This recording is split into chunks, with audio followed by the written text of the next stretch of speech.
also says Vasudeva Sarvamiti. Everyone else has to say Vasudeva is everything besides the Jagat and the Jiva. Only the Advaita can say Vasudeva is everything including the Jagat and the Jiva. Therefore, in Advaita especially, even more so than other philosophies, in Advaita the worship of Ishvara is even more important. In other philosophies, the Jiva is still separate from Ishvara. However, it is only in Advaita that we can say Nanyat Kinchana Vidyate Vimrishatam.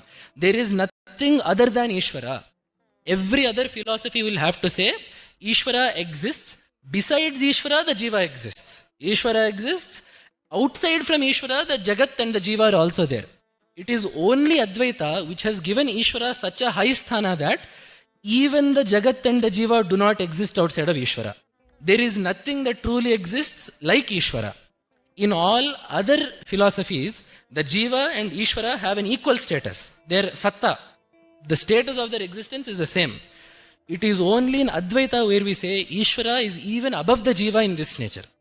Ishvara is greater than the Jiva because it is Ishvara who appears as the Jagat, it is Ishvara who appears as the Jiva, and it is Ishvara who is controlling both. So this nature of Ishvara, this position that is given to Ishvara, that is there in Advaita, is the highest position that is given to Ishvara across all philosophies of Sanatana Dharma. Whether it be any of the darshanas or even the Vedantic folds within the various sampradayas of Vedanta, no other sampradaya of Vedanta has given Ishvara such a high sthana. So when Bhagavan also says Vasudeva Sarvamiti, everyone else has to say Vasudeva is everything besides the Jagat and the Jiva. Only the Advaita can say Vasudeva is everything including the Jagat and the Jiva.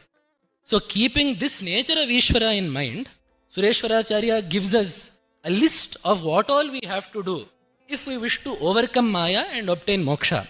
Shrutyacharya prasadena yogabhyasa vashena cha ishwaropasanenapi swatmabodho yada bhavet.